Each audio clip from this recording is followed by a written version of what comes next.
Boa tarde a todos e a todas que nos assistem. Estamos começando mais um programa Diálogos para discutir como o Brasil teria que se preparar para sair da crise pandêmica.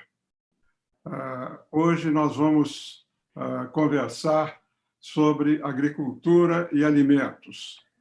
Nós sabemos que esses são dois setores estratégicos para o Brasil, com grandes desafios.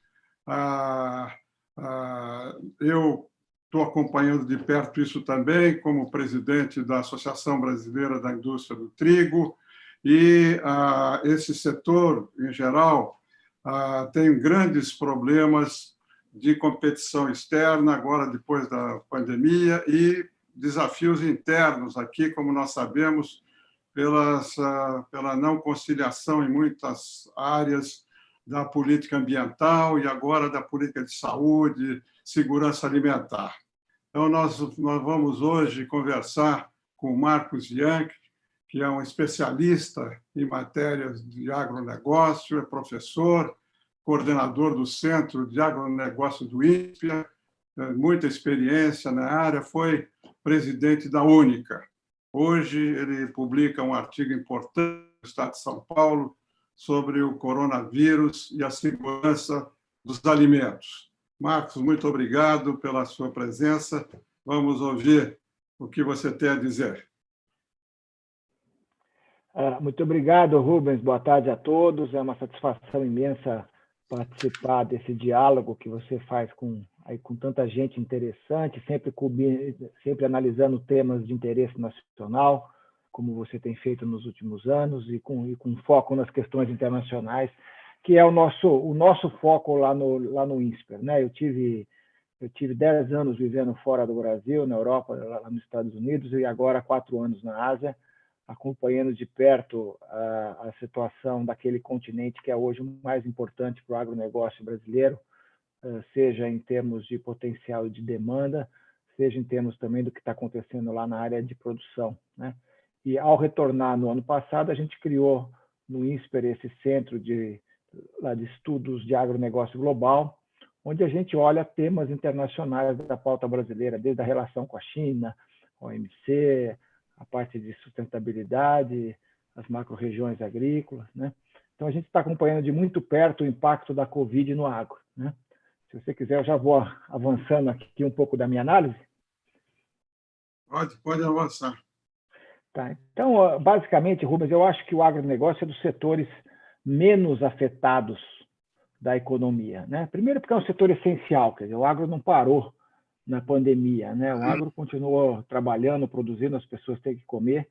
É claro que o lado comida vai melhor do que o lado não comida, né? O que eu quero dizer com isso? Que os produtos que servem como alimentação, carnes, leite, grãos, etc., continuam em plena produção e, aliás, mais do que isso, os meses de abril, maio e agora junho vão ser recorde na exportação brasileira em toda a história. Quer dizer, nunca saiu tanto grão, tanto algodão, tanto açúcar pelos portos brasileiros, né? Então, a gente vê uma dinâmica muito grande nesse lado alimentar. O lado não alimentar, que é o etanol, que são as flores, que é a borracha, que é o algodão, né? Aí é mais complicado, porque a gente vê que o etanol deu uma parada porque parou-se de usar carro, a borracha ou o algodão estão com problema, obviamente, de mercado, porque a demanda cai, né? As flores é um desastre, porque não se faz mais evento, né? Então, realmente, eu acho que os impactos são muito diferenciados, dependendo se os setores são exportadores ou não. Quem é exportador se beneficia de um dólar muito favorável, né? Como não se vê há muito tempo, e também de um mercado grande lá fora. A gente sempre tem que lembrar que o agronegócio, hoje, nós estamos exportando para mais de 200 países, né? É um setor extremamente dinâmico, né? E, na verdade, o Brasil é o terceiro maior exportador do mundo, né? Então, a gente exporta hoje 100 bilhões de dólares, cerca de 60 bilhões vão para a Ásia como um todo, né? Desde China, Sudeste Asiático, Oriente Médio, por isso que eu falei que essa região é tão relevante, e é justamente nessas áreas que são também as áreas mais sensíveis sobre a ótica de segurança alimentar, né?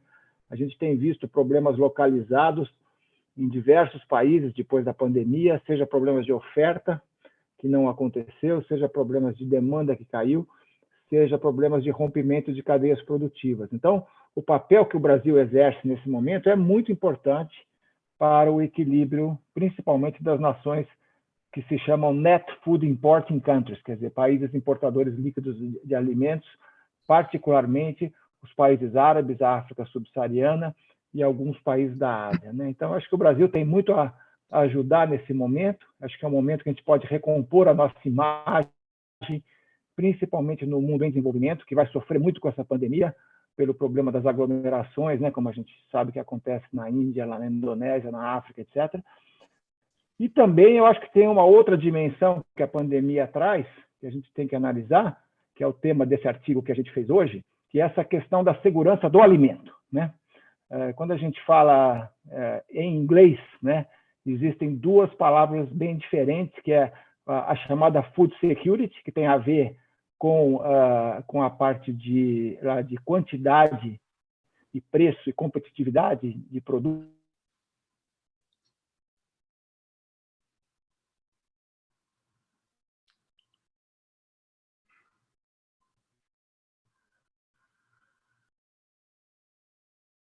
É que o problema de sanidade animal ligado com saúde humana vai se tornar muito relevante nesses próximos anos, em função de que a pandemia nasce em mercados tradicionais de alimentos frescos, como aconteceu lá em Wuhan, onde começou a pandemia.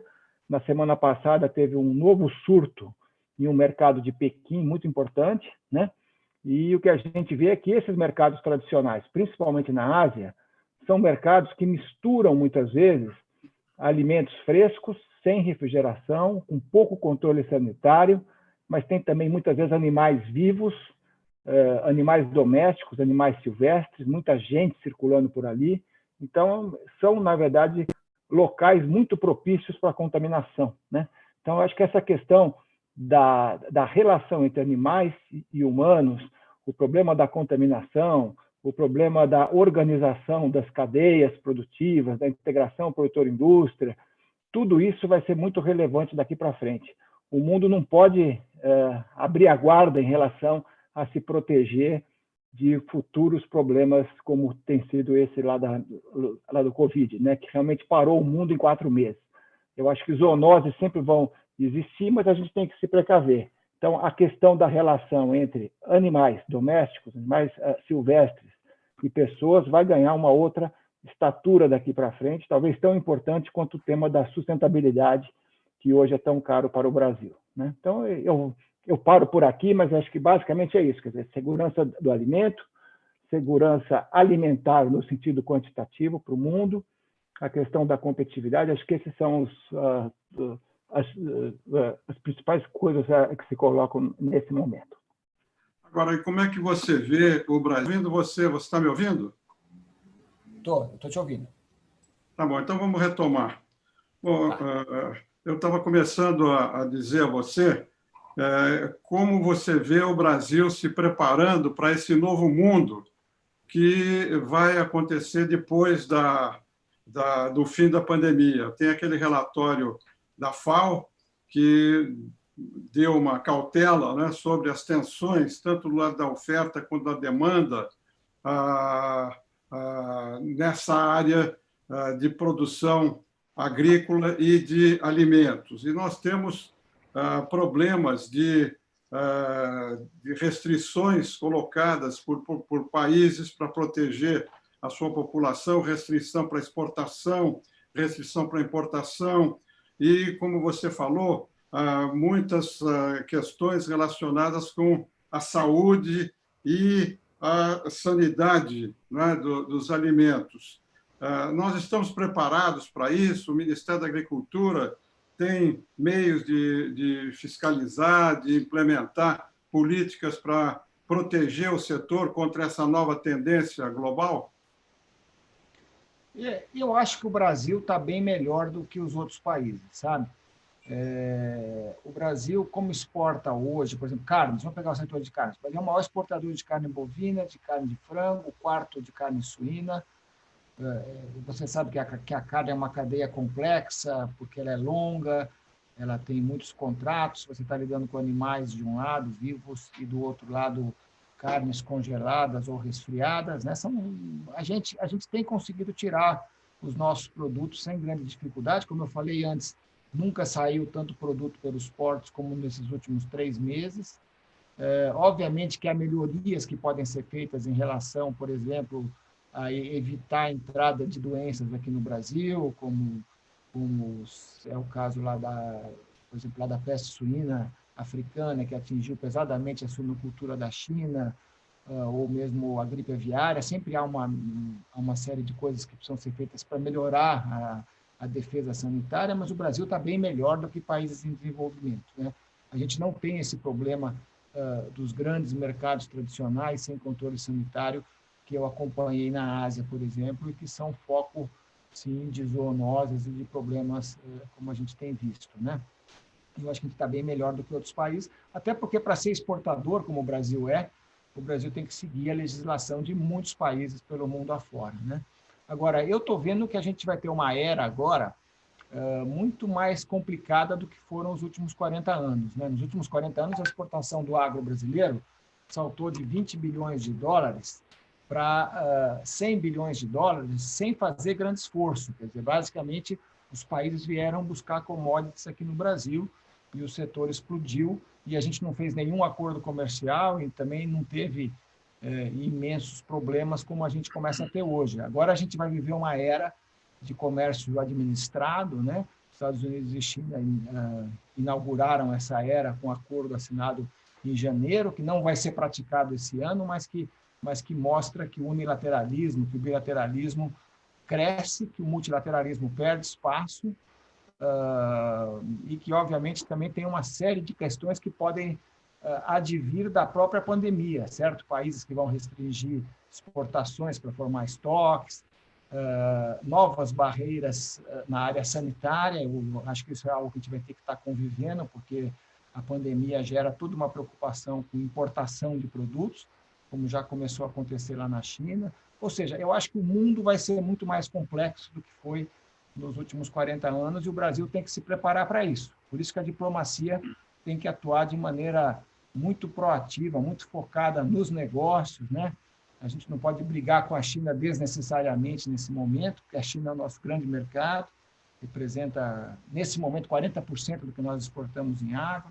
Eu acho que é um momento que exige maior integração do setor privado, do governo, para manter mercados abertos e para manter os fluxos de exportação que a gente tem conseguido. E como é que você vê essa questão da desconcentração do mercado? Como você falou, nós estamos hoje com poucos países concentrando uma boa parte da exportação de produtos agrícolas. O que está sendo feito? Eu sei que o INSPER, o teu centro lá, tem pensado muito nisso, mas há movimentos concretos do setor privado, do governo, para estimular essa diversificação da pauta e a diversificação de mercados? Eu acho que a diversificação de mercado, sim. Eu acho que há uma preocupação com a excessiva concentração na China. Obviamente que a China também depende do Brasil, né? Quer dizer, a China hoje representa em torno de 35% até 40% esse ano da exportação brasileira em agro. Mas o Brasil representa 20% da importação da China, que é de 160 bilhões de dólares, né? Que é gigante, é o maior importador individual do mundo hoje é a China. Então, eles também se preocupam com diversificação, né? O Brasil virou o primeiro fornecedor de soja, de carne bovina, carne de frango, algodão, 2 anos atrás açúcar, para a China, né? Então, a gente tem um papel a cumprir também para eles, né? Pelo lado deles, né? Mas eu acho que a diversificação é algo que a ministra Tereza tem procurado, o ministro Blairo também foi atrás disso, tentar fazer com que nós ampliássemos outros mercados, como o Sudeste da Ásia, como o Oriente Médio e, no futuro, o Sul da Ásia e a África. Eu acho que isso a gente tem que procurar, sim. Agora, tem uma outra diversificação que é um pouco mais complicada, que é a diversificação de produtos, né?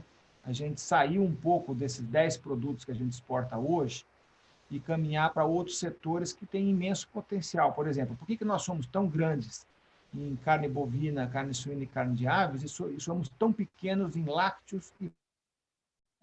São dois mercados que vão muito bem no mundo, que crescem muito. São duas outras proteínas fenomenais que o Brasil não exporta, né? Nós podíamos até um dia vir a exportar outros cereais também, não ficar só na soja e milho, mas avançar até mesmo em trigo, arroz, enfim, outras coisas que, se a tecnologia permitir, o Brasil teria condições de fazer, né? Então, eu acho que a diversificação é necessária e tem oportunidades, e um outro desafio é adicionar valor, né? Por exemplo, nós vamos vender ração para a China, que é essencialmente soja e milho para fazer ração, ou nós vamos nos tornar grandes em carnes, no sentido de representar realmente uma parte significativa do consumo chinês. Hoje, a importação de carnes na China representa menos de 10% da produção doméstica. Então, se a gente conseguisse vender mais carne, portanto, soja e milho dentro de carne, você ganha muito mais valor do que ficar apenas na soja e milho. Então, eu acho que essa dificuldade também de fazer valor adicionado, de fazer marca, de colocar produto lá fora, produtos que cheguem ao consumidor, como faz a Europa, como faz a Austrália, também acho que é um desafio, mas é um desafio muito mais privado do que público, né? Eu acho que é o setor privado que tem que sair desse conforto da commodity e buscar alternativas de adição de valor, que não é trivial, né? É mais fácil entregar para o importador e ganhar a diferença entre o custo aqui e o custo lá, do que você chegar até o consumidor com marca e com distribuição e tal, dá muito mais trabalho, né? E como é que você está vendo essa questão dos Estados Unidos e da China? Não é? Esse acordo, primeira fase, ficou adiado agora, mas dependendo da evolução dos entendimentos entre a China e os Estados Unidos, isso poderá ter consequências sobre o Brasil, né? Sobretudo na exportação de soja, né? Como é que você está vendo isso? Então, Rubens, eu acho que a gente sempre tem que temer, né, que quando os elefantes estão brigando, quem pode apanhar somos nós, né? Quer dizer, nós somos a grama, né? Que é aquele velho ditado, né? Que fala que os elefantes brigam, a grama que apanha, né? Então, de fato, nesse momento, a briga tem nos favorecido, porque a guerra tem gerado tarifas retaliatórias de lado a lado, que continuam vigentes, sem encontrar que essa disputa vai muito além de comércio, ela atinge finanças, tecnologia, hegemonia, enfim, uma série de outras coisas que estão vindo aí. Então, nesse estágio, nós estamos nos beneficiando muito do fato que eles estão preferindo comprar do Brasil em vez dos Estados Unidos. E não é apenas soja, né? Eu falei para você antes, o Brasil cresceu muito nesses 3 últimos anos em algodão, em carnes, né? E poderá crescer mais à frente em milho também, que é um produto de exportação que a China fatalmente vai precisar com a reforma da suinocultura. Então, eu acho que nesse momento nós somos beneficiados, mas é o que você disse, quer dizer, se amanhã ou depois eles chegam num acordo efetivo, né, que não foi o de janeiro não está sendo cumprido, tá? Não vai ser cumprido até as eleições lá do Trump, imagino eu, porque não há clima nesse momento para se avançar nisso, quer dizer, vai ficar muito aquém do que foi acordado em janeiro. Mas se amanhã ou depois o Trump ganha de novo e impõe fortemente um acerto bilateral, isso pode prejudicar o Brasil do agro, sim, pode prejudicar bastante, né? Então, isso exige que a gente consiga manter uma equidistância entre Estados Unidos e China, certo? A gente não pode, nessa guerra comercial, tomar partido pelos Estados Unidos. Eu entendo que a gente tem que navegar com muito cuidado, com muita estratégia, nesse novo ambiente que o mundo vai viver agora de guerras comerciais e de comércio administrado. Uma outra preocupação que nós estamos vendo, né, e vimos recentemente 20 e tantas instituições financeiras mandando cartas para o governo brasileiro, projetos de lei no Parlamento Europeu, ameaçando penalizar civil e criminalmente empresas europeias que compram commodities de áreas desmatadas. Nós estamos vendo uma ameaça concreta para as exportações de produtos brasileiros em virtude de questões relacionadas com o desmatamento na Amazônia. Aqui no Brasil, o setor agro não está totalmente unido em torno desse problema, mas é um fato e que nós vamos ter que conviver com isso. Como é que você vê essa questão, a influência da política ambiental sobre os acordos comerciais? Olha, eu acho que existem 3 impactos maiores que a pressão internacional pode exercer sobre o Brasil, né? O Brasil do agro, estou falando, né? E, obviamente, que o Brasil do agro é o mais vulnerável nesse assunto, porque as 2 áreas que o Brasil é mais visível lá fora são exatamente agricultura e meio ambiente, né? Todo mundo acompanhou ano passado o problema das queimadas lá na Amazônia, que pode se repetir esse ano, e é exatamente por isso que está havendo essa pressão financeira sobre o Brasil, né, em relação aos empréstimos que a gente recebe de fora, né? Eu acho que existem 3 efeitos que podem acontecer, que é o efeito no comércio, o efeito nos investimentos, na capitalização das empresas e o efeito reputacional, né? No comércio, não houve até agora muito impacto, tá? O que eu posso te garantir é que, apesar de tudo que se falou, nós estamos vendendo como nunca. E o mundo precisa do Brasil, certo? Então, eu não vejo esse impacto muito grande nesse momento, até porque a maior parte das grandes empresas, muitas delas são multinacionais, elas estão criando sistemas de rastreabilidade para comprar produtos, certificações, estão garantindo, por exemplo, você vê a moratória da soja na Amazônia, o acordo TAC agora que foi feito lá em Bovinos pelos grandes frigoríficos, tudo isso vai na linha de um compliance, inclusive acima da lei, né? Porque a moratória estabelece que as empresas não comprarão de áreas desmatadas depois de 2008, mesmo que se puder desmatar, né? Então, na verdade, eu acho que tem muita coisa que está avançando pelo setor privado, mas no comércio não há muito impacto. Vai existir, sim, um impacto bem maior na área de reputação e na área de capitalização, né? Por quê? Porque vai ter uma pressão para conceder empréstimos muito maior do que houve no passado, né? Agora, o que me preocupa não é o lado formal e legal, não é o lado das grandes empresas que estão expostas à questão da governança internacional nessa área. O que me preocupa é o lado ilegal, né? O maior problema da Amazônia, 95% do desmatamento na Amazônia, vem da ilegalidade. Por quê? Porque tem pessoas que foram para lá 40 anos atrás e não têm títulos de propriedade até hoje. Você tem grileiros, poceiros, você tem invasões, né, de toda sorte.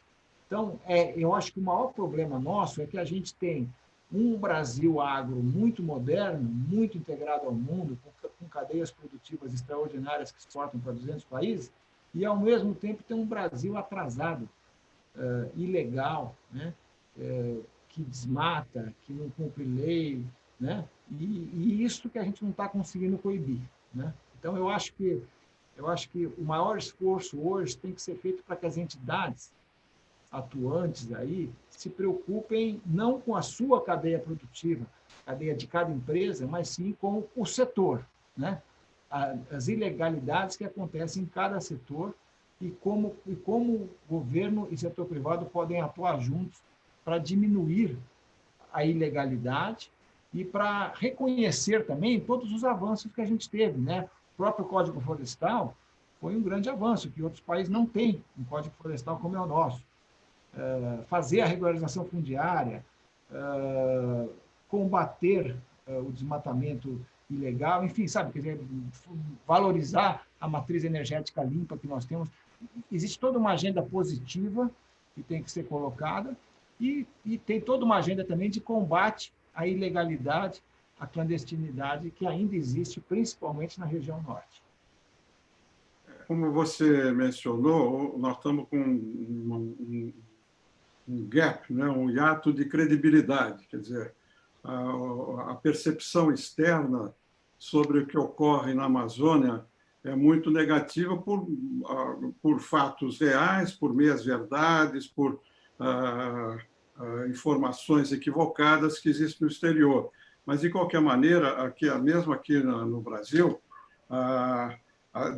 deveria haver um esforço maior, inclusive do setor privado, porque, como você diz, até agora não houve consequência, mas se continuar a política, a percepção externa da política brasileira tão negativa, vai acabar acontecendo, porque a Europa está aprovando, né, o Green Deal, né, a política ambiental europeia, no meio dessa política industrial de reconstrução que eles estão fazendo lá, com coisas muito concretas. Quer dizer, e vai acontecer, por isso que a minha preocupação não é agora, né, é para depois, porque isso tudo vai entrar em vigência posteriormente, quando a gente sair dessa crise, entrar a política europeia, entrar essas medidas todas restritivas, e nós temos que nos ajustar a essa situação. Caso não haja esse ajuste, eu acho que vai sim, na minha visão, vai haver um efeito negativo sobre as exportações. Já está havendo alguns boicotes, algumas ameaças de boicote na área de couro, mesmo na soja. É uma situação que eu acho que, não agora, mas nos próximos meses, pode ter um impacto negativo sobre a produção aqui no Brasil. O que você acha? Eu também acho, Rubens. Eu sempre achei isso. Eu sempre trabalhei a minha vida, tanto na Única, quando nós desenvolvemos o conceito do etanol em vez do álcool combustível, um produto ligado à mudança do clima. Fizemos o zoneamento da cana para que a cana se afastasse de questões ligadas a desmatamento, que se afasta completamente, e o próprio trabalho que foi feito em relação a energias renováveis, né? E hoje eu estou participando lá do conselho que foi criado pela Cargill. A Cargill quer ser uma empresa com desmatamento zero em 2030. Eu tenho participado de várias conversas, eu acho que é por aí mesmo. Eu só acho que há uma questão que é muito relevante, que é o seguinte: o nosso cliente em 2000 era a Europa. Hoje é cada vez menos a Europa, cada vez mais a Ásia, né? Então, eu acho que é muito importante que exista um alinhamento em relação aos asiáticos e à China, né? Porque são eles os grandes consumidores. Eu vejo muito uma forte pressão europeia nessa questão. Essa pressão vai acontecer na área financeira, conforme eu falei, já está acontecendo. Não vai ter crédito para as empresas que estiverem ligadas com desmatamento. E aí eu acho até que no futuro, mesmo que desmatamento legal não vai ser aceito, mas sobre a ótica do produto, quem compra não é a Europa mais, é cada vez mais a Ásia, né? E a Ásia, ela tem que se alimentar, ela precisa do Brasil. E quando você olha pelo mundo afora, as alternativas ao Brasil em produção agrícola são países com baixíssima produtividade. São países com problemas de desmatamento muito mais graves que os nossos, né? Se você for olhar o que está acontecendo com o desmatamento da Ásia, da África, do leste europeu, é absolutamente calamitoso. Então, o Brasil ele tem a visibilidade maior nessa área pelo problema da Amazônia, da ilegalidade, né? Mas, na verdade, pelo lado legal, é uma das agriculturas mais competentes que o mundo tem. A gente faz 2 safras por ano, 3 safras por ano, plantio direto, integração lavoura-pecuária. Tem uma revolução acontecendo pelo lado formal que é muito grande. Então, eu acho que o que a gente tem que fazer, de fato, nós aqui, é combater o lado ilegal. É não achar que isso é problema dos outros. Porque quando você fala lá, não, eu faço tudo direito pelo lado legal, mas tem esse ilegal, ninguém lá fora entende direito o que é isso. Quer dizer, por que você tem 95% de ilegalidade no desmatamento brasileiro? A gente tem que agir como país em cima disso.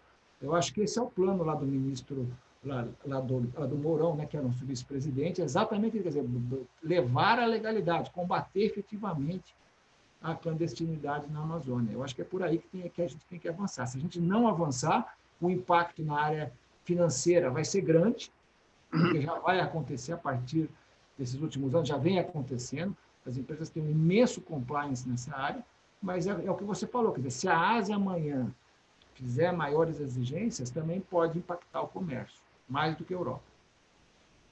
Porque mesmo a China está começando a ter preocupações ambientais, não é?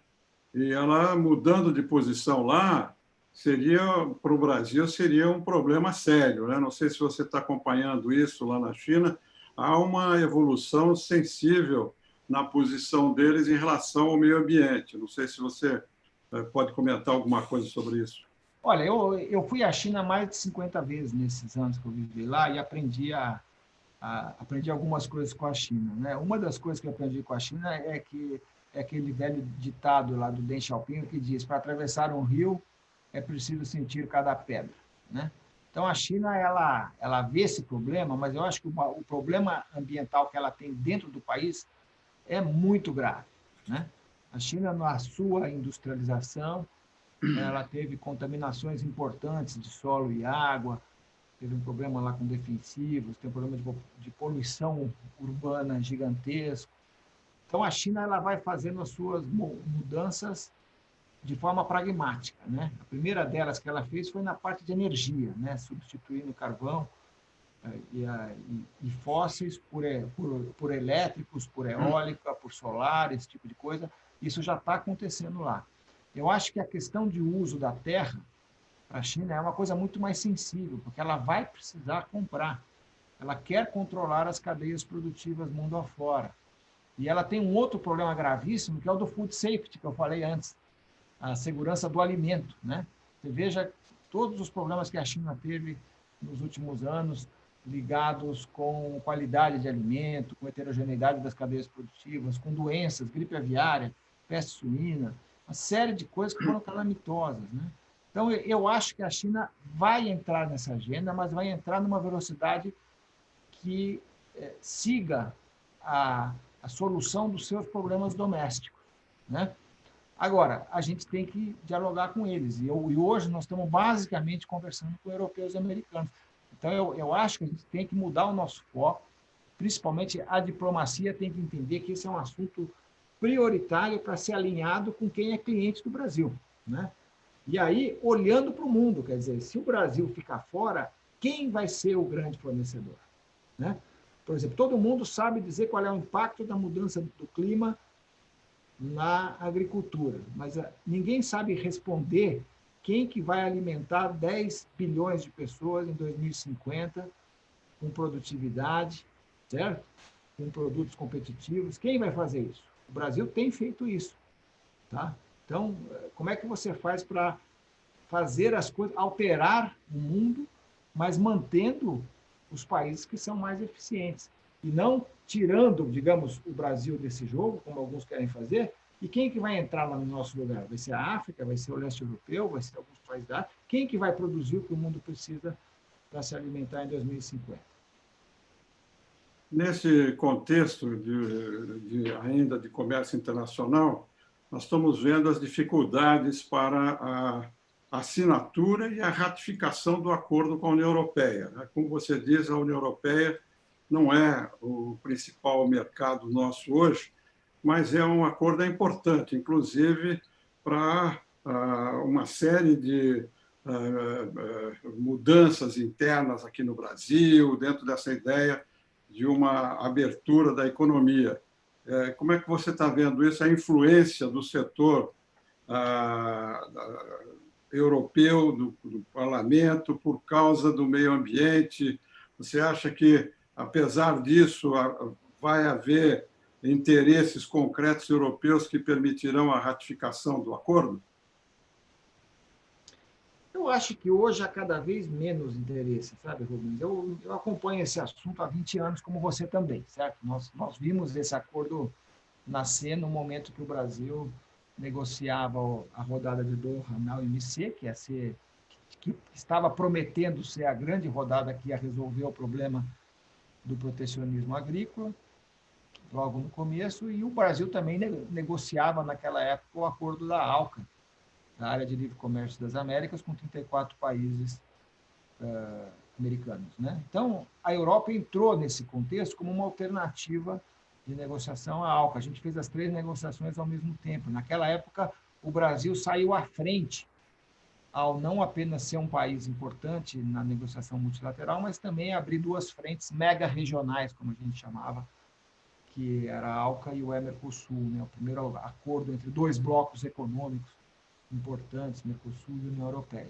20 anos depois, a gente fecha um acordo que não é muito diferente do que foi bloqueado lá atrás, né? Que avança muito pouco em agricultura e outras áreas também.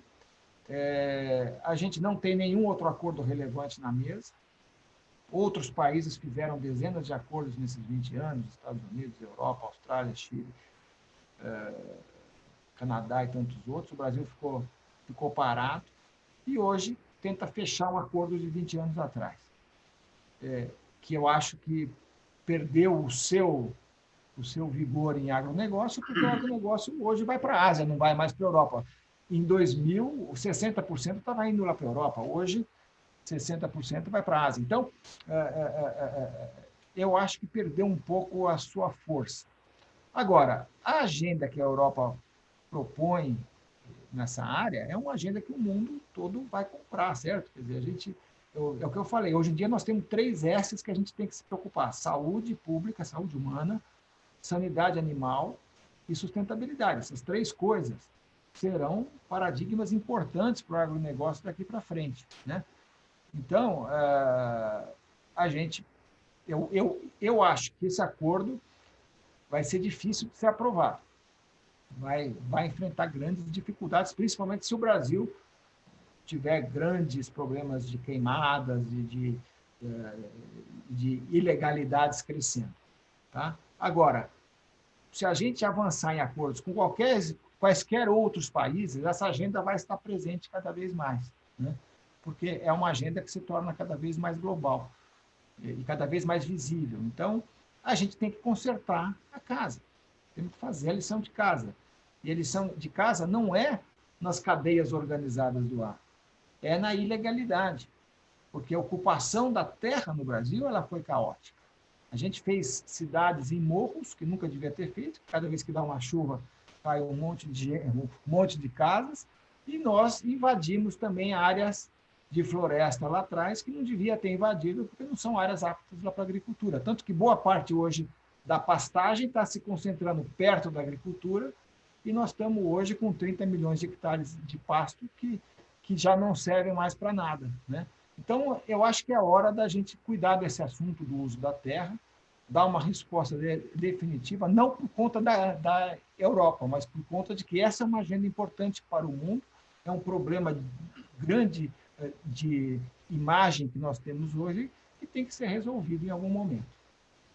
Na linha do que você está dizendo, essa mudança, né, da Europa para a Ásia como foco do mercado para os produtos brasileiros, eu tenho estudado e tenho até defendido que o Brasil deveria examinar a possibilidade de pedir a adesão ao TPP, ao antigo TPP, o Trans-Pacific Partnership, que congrega 11 países asiáticos, justamente Japão, Tailândia, Austrália, Nova Zelândia.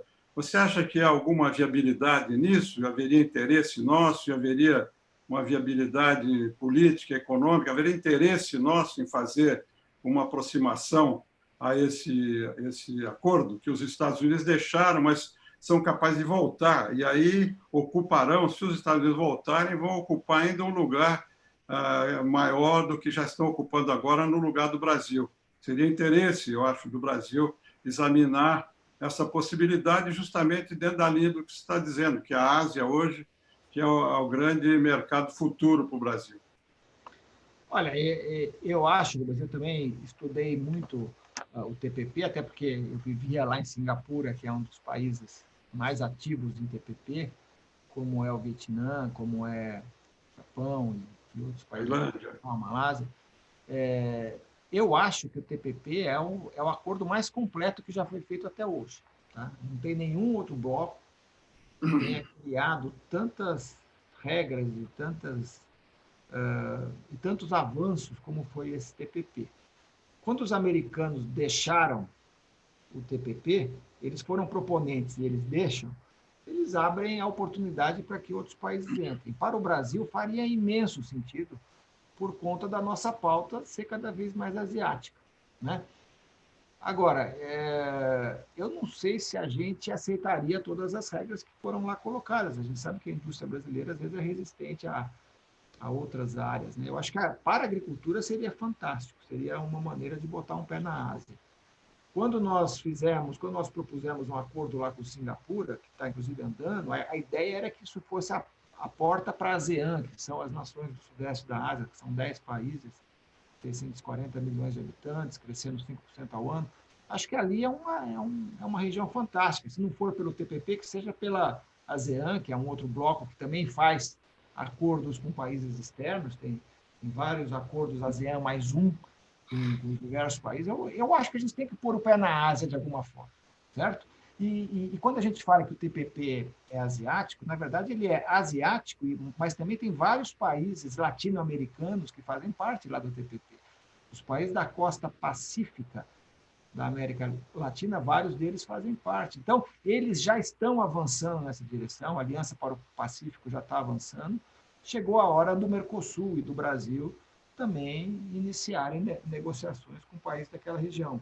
Eu acho que a gente poderia ter começado pelos países em desenvolvimento, em vez de ir para Japão e Coreia, que é mais difícil, né? Talvez devêssemos ter começado pelos países em desenvolvimento, que são grandes mercados potenciais. Por exemplo, na ASEAN, no Sudeste Asiático, que é esse bloco, você tem lá seis países que têm mais que 50 milhões de habitantes. Quer dizer, são países imensos. Né? O Vietnã, a Indonésia, a Tailândia, e diversos países ali que podem ser alternativas à China para o Brasil, né? Para a gente não ficar tão dependente da exportação para a China. Você mencionou o Mercosul, que agora está completando, né, 30 anos. São países com grande produção agrícola, né? Argentina, o Brasil, em menor escala, mas também importante dentro do país, o Paraguai, o Uruguai. Não houve nenhuma tentativa de coordenação dentro do Mercosul para uma política comum em relação à exportação de produtos agrícolas. Houve uma tentativa no passado, o Roberto Rodrigues chegou a coordenar alguma coisa nessa linha, mas não avançou. Você não acha que seria uma política de interesse desses países de coordenar para maximizar o custo, racionalizar as exportações, buscar novos mercados? O que você acha dessa possibilidade? Você sabe, Rubens, quando eu comecei a trabalhar com o Mercosul nos anos 90, você era o grande embaixador que estava cuidando desse assunto e o que foi assinado no Tratado de Assunção, se tivesse sido cumprido, nós não estávamos tendo essa conversa hoje, né? Porque, de fato, os planos iniciais eram muito ambiciosos, mas, infelizmente, a gente não avançou no bloco como deveria e hoje ele tem várias perfurações e falta de coordenação, como você disse, né? E não é só em agricultura. Eu acho uma pena isso, porque quando a gente olha os produtos que o Brasil exporta, Rubens, a gente vai ver que a exportação global desses produtos é muito mais concentrada do que a importação. Mesmo sabendo que a China hoje é um grande comprador, mas tem muito mais países importando do que exportando. E dos que exportam, que contam, é Brasil, Estados Unidos, Austrália, Tailândia e os nossos parceiros lá do Mercosul. São poucos países no mundo que concentram as exportações de soja, de carne bovina, Austrália também, esqueci, de carne de aves. Se você olhar, tem aí talvez 6, 7 países que controlam 50%, 60%, 70% das exportações. Então, a posição dos exportadores coordenada é muito importante num mundo que cada vez mais caminha para o unilateralismo, para a guerra comercial, para acordos de comércio administrado, como Estados Unidos e China. Então, eu acho que essa coordenação é fundamental para a Argentina, Uruguai, Paraguai e mesmo Chile, que também é bastante parecido. Então, eu acho que é uma pena que isso não tenha acontecido. Mas isso também, como é que você lida com isso quando você vê que os presidentes dos países não conseguem conversar, né? Quer dizer, Argentina e Brasil hoje estão em lados opostos, né? Então, a gente tem tido esse problema há bastante tempo e a coordenação é muito pequena, né? É uma pena, porque, no fim, a gente ficou sozinho nessa história. Os países da costa pacífica são coordenados na Aliança Pacífico, em acordos com os Estados Unidos e outros, ou com a Europa. A Ásia, o sudeste da Ásia, está muito coordenado. A Europa sempre foi coordenada, ainda que está hoje com algumas fragilidades, mas é um bloco impressionante. O NAFTA passou por uma reformulação, mas continua operando. E nós estamos meio sozinhos, né? Nós estamos sem acordo nenhum e com baixíssima coordenação com nossos vizinhos, né? Eu acho que é uma pena. A gente tem que levar a sério de novo o tema da política comercial, sabe, Rubens? Eu acho que durante esses últimos 20 anos a gente não fez nada, mas a exportação aconteceu sozinha, né? Pela emergência da Ásia, da China, etc. Mas daqui para frente vai ser difícil. Daqui para frente o mundo vai ser muito mais ingrato, vai ter muito mais barreira. Esse tema lá do food safety veio para ficar. É um tema que está por trás dessa questão lá dos mercados, dos animais que podem carregar vírus, etc. Tudo isso eu acho que vai fazer parte do mundo do agro daqui para frente. Não vai ser um mundo fácil. Então, quanto mais a gente conseguir coordenar, melhor. Eu estou defendendo muito lá no Conselho de Comércio Exterior, que eu presido lá na Fiesp, que a gente discuta uma estratégia de política de comércio exterior. Porque, como você diz, não há uma estratégia. E nessa saída da pandemia, com esses problemas todos que nós discutimos, né, possíveis restrições, comércio administrado, protecionismo, barreiras, a necessidade de diversificação da pauta, haveria uma necessidade, não é, de discussão entre o setor privado e o governo de uma estratégia de comércio exterior, de política de comércio exterior, não é? A rigor, a Camex deveria fazer isso, né? E a Camex foi reformulada agora, se espera que venha a fazer, não é?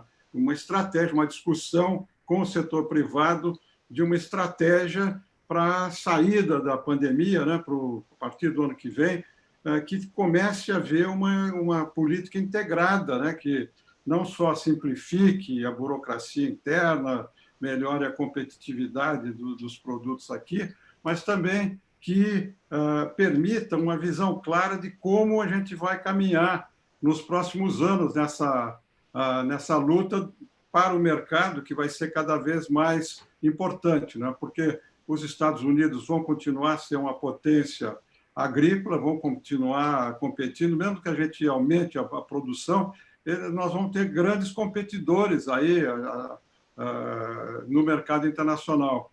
Eu acho que está faltando uma política, uma estratégia de comércio exterior para os próximos anos. O que você acha?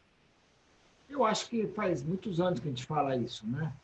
Inclusive, tem toda uma discussão se é Camex, se é no Ministério do Comércio que existia e foi incorporado pela economia, se isso deve ser feito pela diplomacia, quanto que a agricultura participa. Acho que sempre teve essa discussão lá no governo, sempre foi muito descoordenado, na minha opinião. Sabe? A gente sempre teve... Acho que faltou coordenação, como eu vi em outros países. Eu acompanhei o processo da Ásia, a partir de Singapura, e acho que a coordenação que foi construída na Ásia, até porque as cadeias de valor na Ásia estão mais integradas que as nossas, né? Nós estamos isolados do mundo, de certa forma, né? Com um modelo ainda bastante protecionista. A Ásia está muito integrada. A Ásia criou um modelo de promoção de exportação, né, para o mundo, e vários países participam desse modelo. Então, a integração comercial é muito mais intensa entre os países. Eu estou falando particularmente do Sudeste Asiático todo.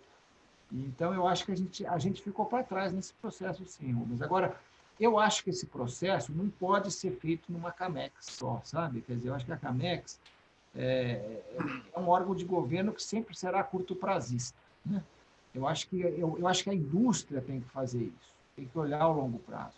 Principalmente, tem que pegar os países estratégicos, tipo Estados Unidos e China, para dizer o mínimo, e ter uma visão de longo prazo do que nós queremos dos Estados Unidos e da China, certo?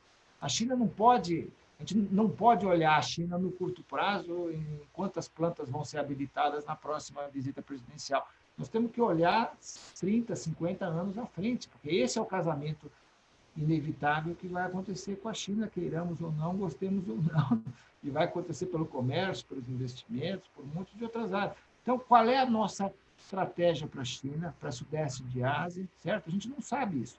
O setor privado não faz esses estudos, sabe? Eu acho que a gente tinha que fazer, né, para poder, aí sim, pressionar direito os governantes que estiverem lá de plantão, né? Então, eu sinto muita falta dessa ação privada, né? O Brasil ainda é um país muito fechado nele mesmo, com muito pouca visão estratégica global, e as coisas aconteceram mais pela sorte do que pela ação coordenada de governo, certo? Quer dizer, o Centro-Oeste brasileiro fez uma revolução agrícola fenomenal, mas nós não abrimos mercado para o Centro-Oeste pelo governo. Não fizemos grandes negócios, não fizeram nada, mas ele aconteceu. Quer dizer, a exportação saiu de 20 bi em 2000, chega hoje a 100 bi, certo? 5 vezes maior. Mas é fruto da competência dos agricultores. Recentemente, nós estamos consertando a logística, mas o lado internacional, que é você ter presença na Ásia, entidades presentes, a Fiesp, a CNA, as entidades de classe, uma campanha de promoção e de diálogo com os stakeholders. Por exemplo, a questão ambiental não pode ser colocada de forma confrontacionista, nós contra eles. A gente não pode peitar o mundo e meio ambiente, certo? A gente tem que dialogar com o mundo, tem que entender todas as suas grandes diversidades, né? E a gente não tem feito esse trabalho lá fora à altura do que a gente precisa, sabe? Então, eu acho que seria muito legal era se o setor privado tomasse essa iniciativa, junto com a academia, com os grupos lá de think tanks e coisas assim, para construir uma visão estratégica de longo prazo, como você tem feito lá na Fiesp. Acho que a gente precisa avançar exatamente nessa direção. Em outras palavras, eu tenho dito isso que você está descrevendo, que o Brasil não vende, o Brasil é comprado, né, nessa área agrícola. Durante tantos séculos, né, em que os produtos agrícolas são fundamentais, o açúcar, o café, agora a soja, em que o Brasil é comprado, né, vai na bolsa e vende, né? Falta essa agressividade para abrir mercados e tal. Nós estamos chegando ao final, eu vou fazer para você uma última, mudando um pouco o foco da nossa conversa para a parte interna, uma área que você conhece muito bem. Como é que você vê a perspectiva para o açúcar e para o etanol nesses próximos anos? Porque agora teve um problema sério, agora melhora um pouquinho a situação, e a gente vê, eu também, quando estava lá em Washington, a gente defendeu muito o fim das tarifas americanas sobre o etanol brasileiro, e agora a gente vê o Trump exigindo que o Brasil compre o etanol americano para favorecer a eleição dele nos Estados Unidos. Como é que você vê essa situação hoje do etanol e do açúcar aqui no Brasil?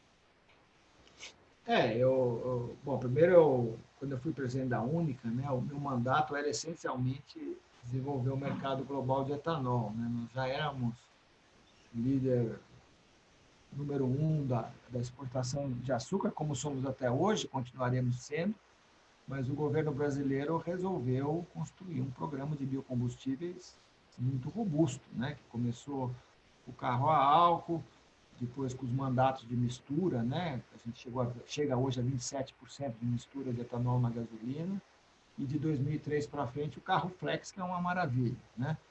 Então, a gente criou um programa que absorve 50%, 60% da cana. Esse programa sofreu muito com a política pública, né? O etanol andou para trás, não por causa do mundo. A gente fez o trabalho de abrir mercados lá nos Estados Unidos e na Europa.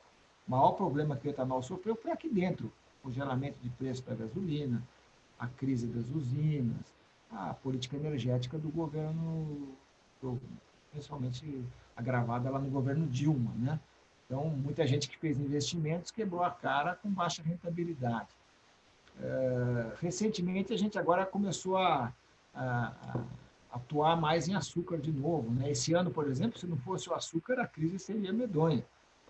A nossa sorte é que houve vários problemas pelo mundo afora, nós estamos exportando, no final, 10 milhões de toneladas a mais por conta de problemas que aconteceram lá no mercado e que ajudaram a diminuir o impacto do menor uso de carros, da queda do preço do petróleo sobre o etanol, né? Então, eu acho que o Brasil tem uma característica muito positiva em açúcar e etanol, que é essa flexibilidade. Flexibilidade de ter mandatos de mistura que variaram ao longo do tempo, a flexibilidade que as usinas têm de fazer açúcar, etanol e bioeletricidade, né? A cana ela faz 3 energias: energia para as pessoas, que é o açúcar, energia para os automóveis, que é o etanol, e energia elétrica pela biomassa, né? Uma coisa fantástica, uma planta muito completa. Então, eu acho que tudo isso dá a esse setor uma grande perspectiva, mas o mundo tem que ser mais sério com esse setor, né? A gente tem que ter aqui um programa de descarbonização que funcione de verdade, que é o tal lá do RenovaBio, que até aqui ainda não aconteceu. O mundo tem que trabalhar em energias renováveis para reduzir o problema de aquecimento global. Quer dizer, se forem construídas políticas adequadas, o etanol tem grande futuro, a cana-de-açúcar tem grande futuro, mas ela tem sido penalizada pelas políticas erradas que foram feitas.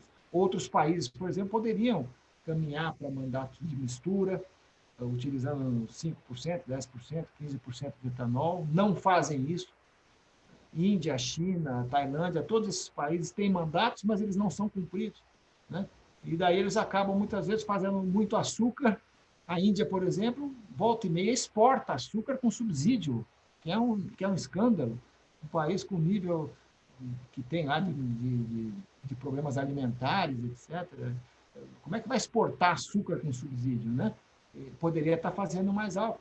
Então, sabe, eu acho que o que falta aí é que a gente seja sério na questão da mudança climática, na questão das energias renováveis. Se forem construídas políticas para isso, o Brasil vai embora, mas ele depende muito que os países em geral e que o governo entenda que as energias alternativas são viáveis e ajudam o planeta, né? E isso nem sempre é o caso.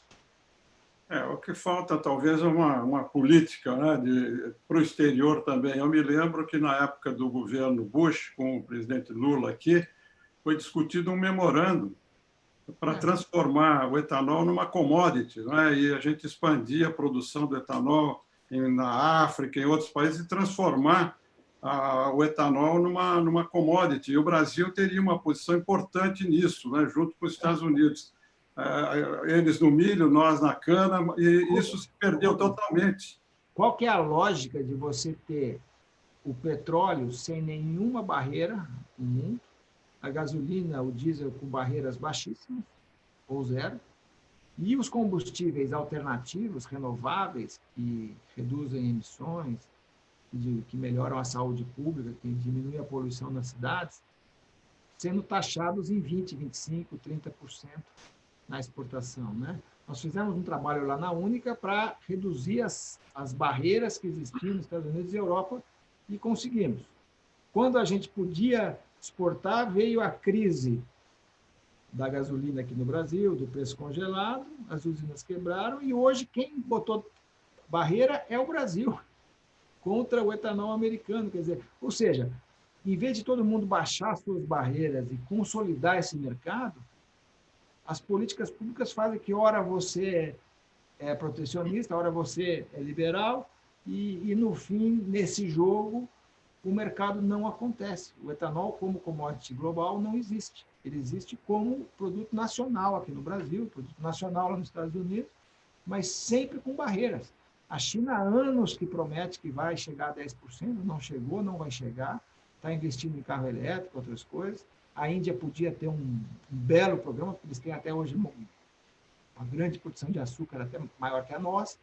A Tailândia podia fazer muito mais do que faz, mas, infelizmente, não tem sido a regra. Muito bem. Marco, muito obrigado. Tivemos uma conversa bastante ampla, bastante abrangente, né? Tocamos em muitos aspectos aí, internos, externos. Queria te agradecer muito a sua disponibilidade e desejar um sucesso no seu trabalho aí no centro e vamos continuar a acompanhar de perto esse setor que, como você disse, é um dos mais dinâmicos hoje na economia e que tem maior perspectiva de sair bem depois da crise. Vamos aguardar e ver o que, dentro dessas políticas que o governo tem de fazer para tirar o Brasil da crise, nós vamos entrar num momento de grande recessão internacional, queda do comércio internacional, queda do crescimento aqui no Brasil. Então, temos que ter alternativas para poder voltar ao crescimento, ao emprego e à renda. Muito obrigado pela sua disponibilidade. Obrigado, Rubens. Foi realmente um grande prazer estar com você. Você que há tantos anos domina esses temas internacionais e tem feito todo um trabalho de debate sobre interesse nacional, sobre política externa, coordenado uma das áreas mais importantes da Fiesp, que inclusive hoje tem um grande diálogo com a área de agronegócio, né? A Fiesp tem no agronegócio e no comércio exterior duas áreas muito vibrantes. Eu acho que é esse trabalho que tem que ser feito para que o Brasil avance nessa área internacional como deveria, mas infelizmente está aquém do que pode fazer, né? Tudo bem, muito obrigado. Obrigado. Muito obrigado mais uma vez.